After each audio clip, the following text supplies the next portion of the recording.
I think the next principle, the fourth principle, is really having a positive self-talk cycle, because people talk to themselves amazingly badly. Okay. You know, they berate themselves in all sorts of interesting ways, especially when they're thinking about making choices around their health. So talking to themselves disparagingly about, you know, you've done this before and you've always failed, or you'll always be overweight, or you'll always be unhealthy. It's really, really key that they learn positive self-talk. And, you know, some people refer to this as fake it till you make it. But talking to yourself positively and encouraging yourself, and even changing the tonality of your inner voice, makes a really big difference to the result that you get.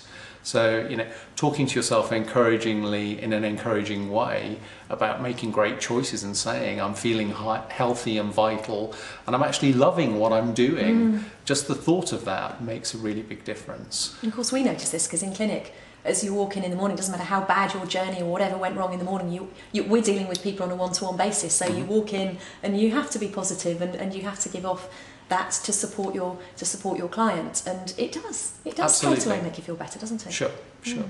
The other thing that I would say, daily relaxation is really important. You know, increasingly people live very, very busy, frenetic lives. It's really important that you build some time in just to be. You know, the distinction I often make is we're human beings, we're not human doings.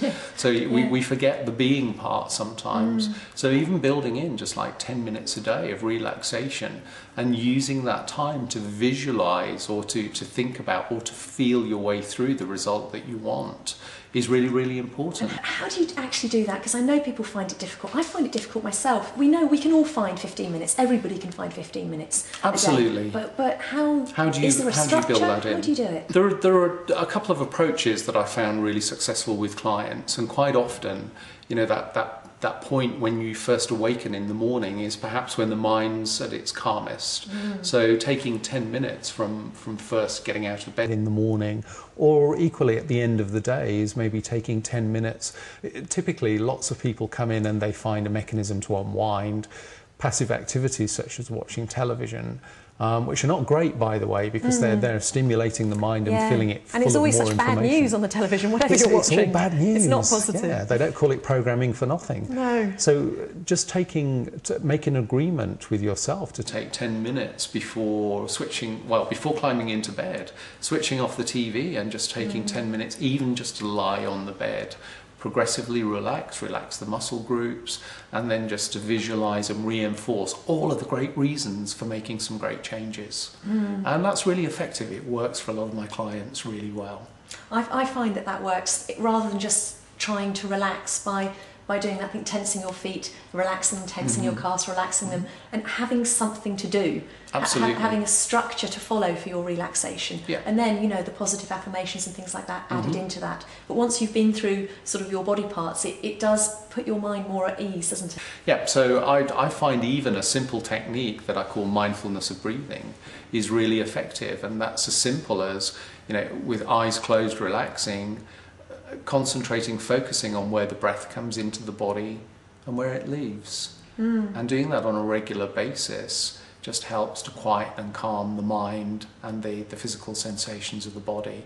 It's a great yet simple connection, and people quite often forget to do that well. My final principle is really one of accountability. Now, if you're not fortunate enough to have a coach or a nutrition therapist, you can actually build a layer of accountability by striking an agreement with a friend or a family member. I think the really important thing, having established commitment, is you also need a layer of accountability. And for clients that I see on a face-to-face basis, they check in with me once a week. You know, that could be by SMS text, it could be by email, or we might have a brief conversation on the phone. And there's a very powerful focus then on a weekly basis to report back in on the successes and perhaps also some things that have been challenging. If you don't have a coach, if you don't have a therapist, you know, get a friend on board to do that, and just somebody that you can check in with. So that works really well. I think people feel supported that way. It's amazing how many people really start their diets a few days before their follow-up consultation. Yeah, absolutely. After that one, then they're fine, but it's just that initial getting started, isn't it? And it's just like going to the gym. If you exercise with someone else, you'll be committed to them initially, before you're committed to yourself. Indeed. And in the process you become committed to Yeah, yourself. the power of commitment's huge. You know, as human beings, we respond extremely well to that. And you know, people who kind of don't follow through on what they say they're going to do, you know, nobody likes to feel that they've fallen short of things that they've said they're going to show up for and do. Yeah. So it works beautifully.